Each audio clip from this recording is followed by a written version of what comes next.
Hi everyone, welcome back to Cabin Crafts and Simple Living, and today we're going to finish our three-part series on Chinoiserie, or the 18th century obsession with everything Chinese, mostly porcelain, tea, and silk. And today we're going to talk about silk. But I want us to do a little bit of a review for those of you who didn't see the first two and you'd maybe like to go back and rewatch those.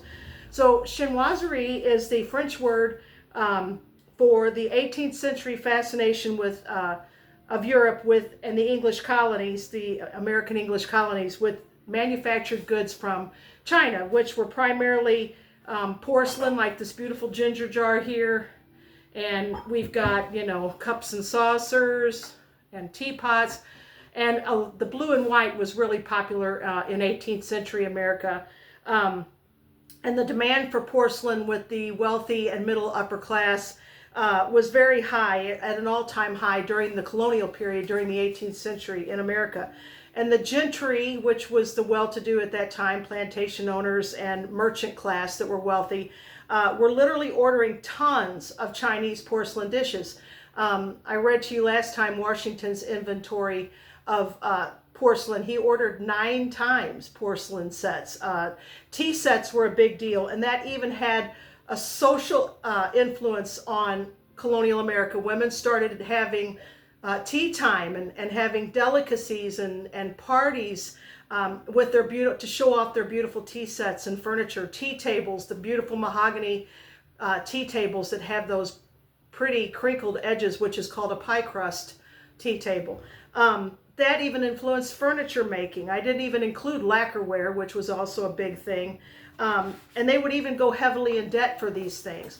So porcelain was a big deal. And they would sell their tobacco back to the merchants in London, and then they would send an order in with their tobacco saying, I want this and this and this and this. And they would order everything from furniture.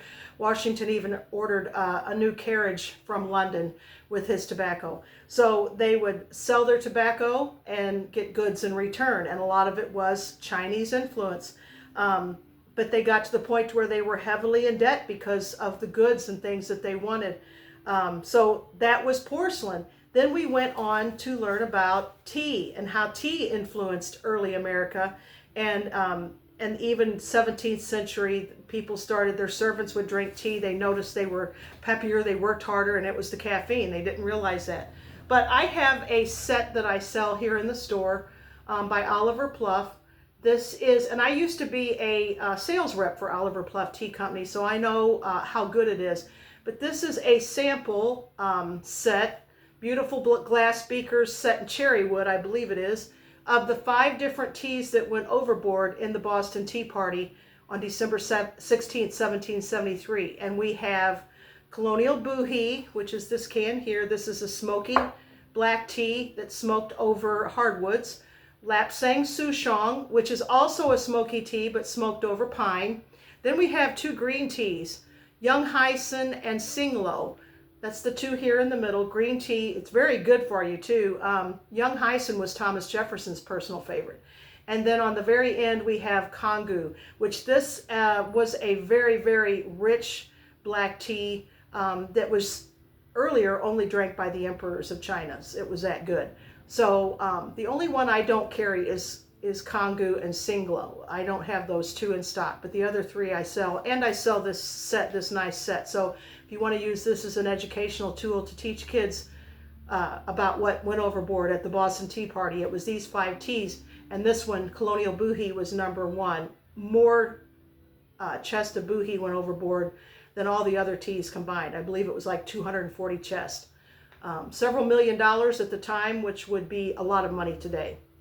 So this is a really nice educational tool if you want to teach your kids in school about the Boston Tea Party, and I sell that on my website along with the cans of tea.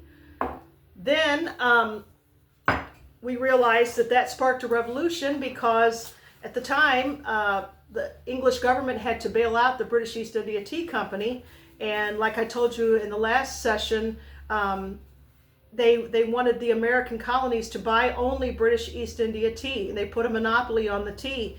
And even though it was cheaper, even with the tea tax, the colonists were not going for that. They're like, you're not going to tell us what kind of tea to drink. We will make our own decisions. So it went against their principles and their freedom. And at that time, John Hancock was also smuggling tea into Boston Harbor. So, you know, he wanted people to drink his tea. He was one of the Sons of Liberty. So something so simple as tea helped ignite the American Revolution. I just think that that's fascinating.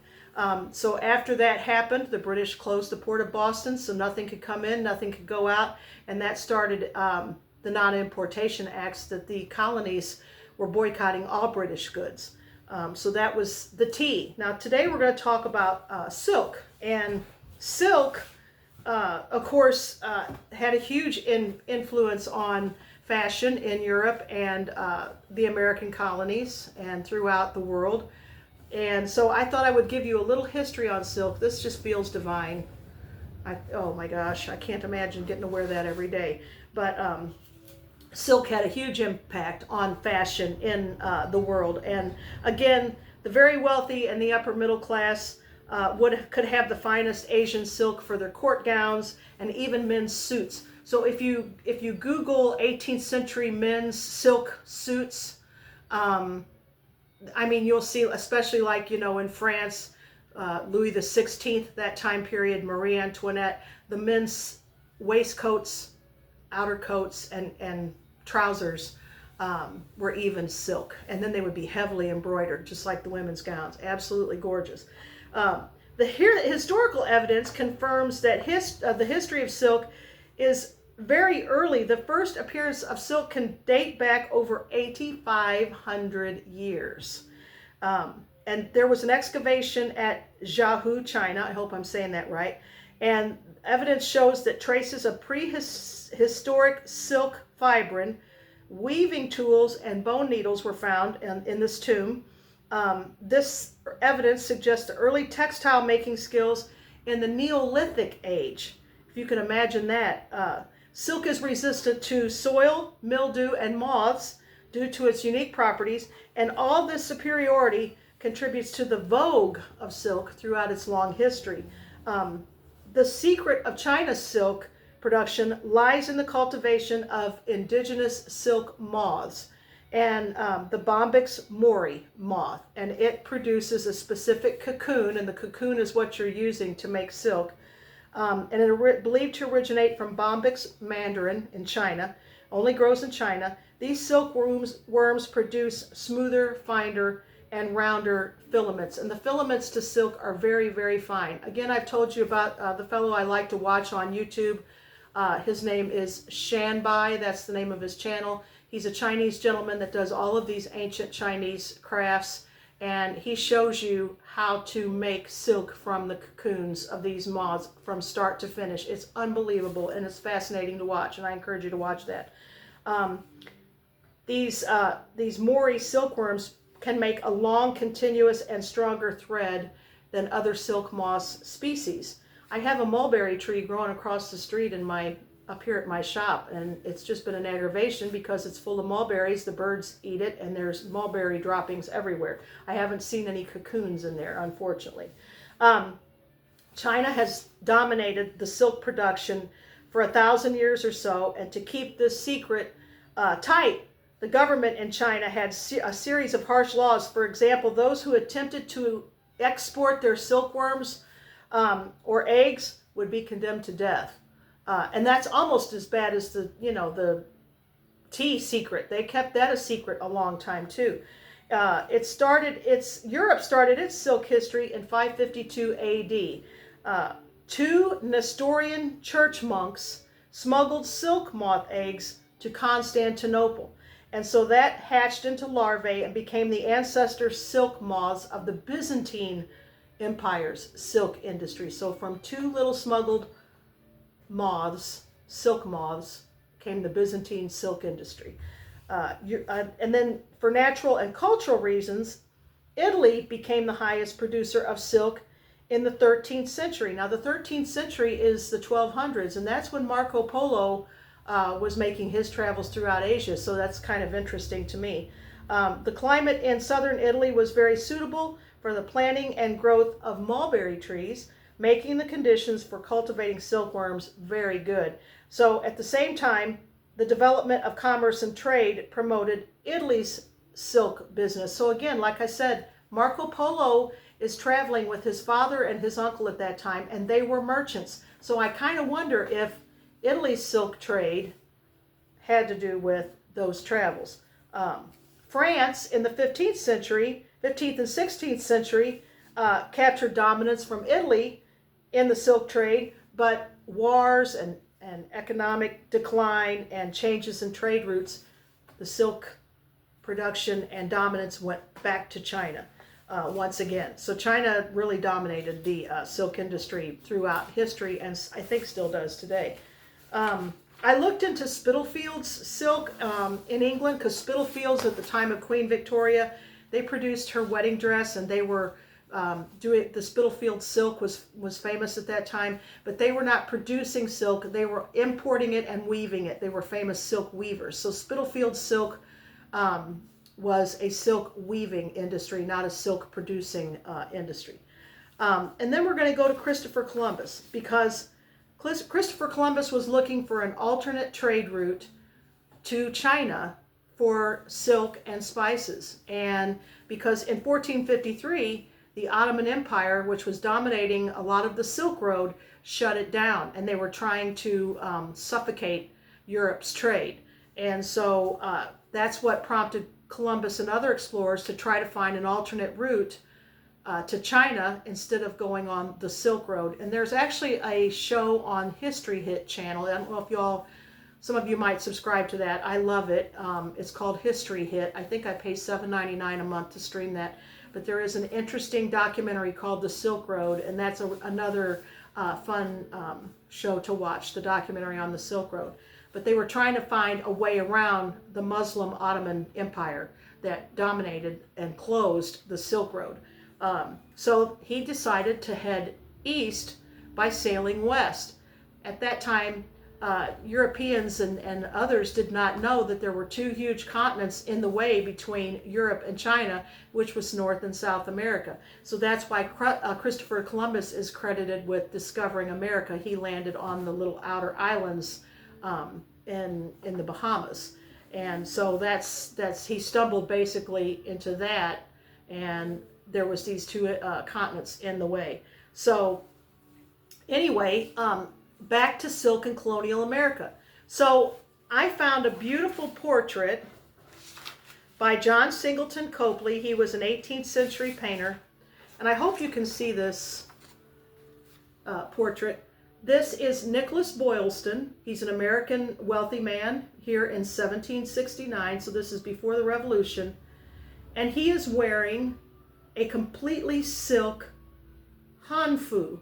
Now that's the Chinese word for these robes that the men and women wear, and at that time he's wearing it like as a dressing gown, and it's pure silk, and more than likely it's from China. So that's how. So men in China are wearing these robes, and Nicholas Boylston is wearing it over his regular colonial outer clothes as a signature of his wealth and also the fashion sense of that time. He's also wearing a silk cap.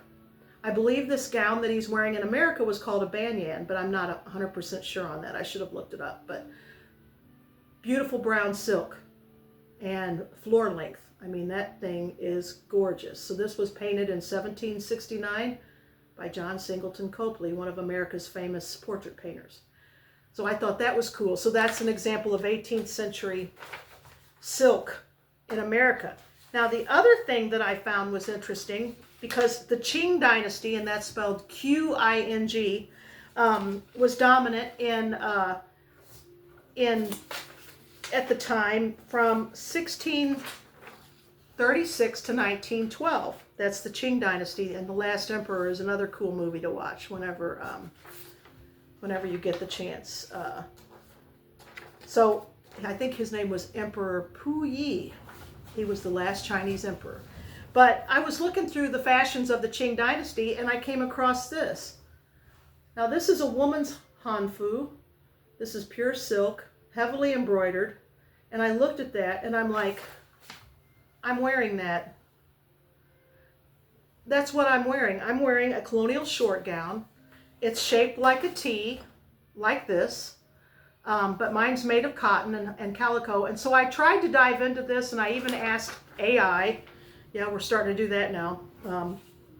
And they were saying that there's no evidence that says that 18th century short gowns in America were influenced by these 18th century women's hanfu. But I'm like, that is just too, that's too close, that's just too coincidental. This is exactly how I would cut out my Colonial short gown that I'm wearing. And I even brought another short gown with me to show you all the cut, and I hope I can hold it up properly.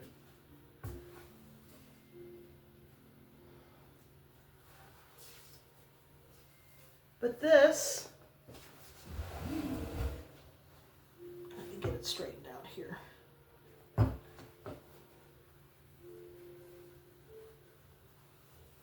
And you've got the big cuffs and the little flared sides. And I've actually got a video on how to make this. But this is cut in the exact same way as this. I'm not sure if I've made some sort of a historical discovery or not, because like I said, I could not find any articles on this.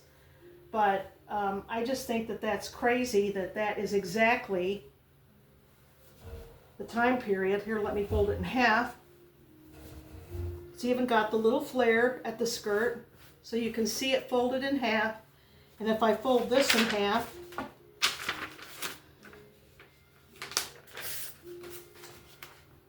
there you go. This is exactly this, only this is cotton and that was silk. And like I said, I tried to find any kind of research, and I asked AI, and AI said, you know, this is a working woman's gown. There's no evidence to show that that was influenced by the hanfu of the 18th century Qing dynasty, but I don't know. Y'all tell me what you think in the comments. I think it looks exactly like my Colonial short gown, and it's cut the same way. I mean, you can see the silk.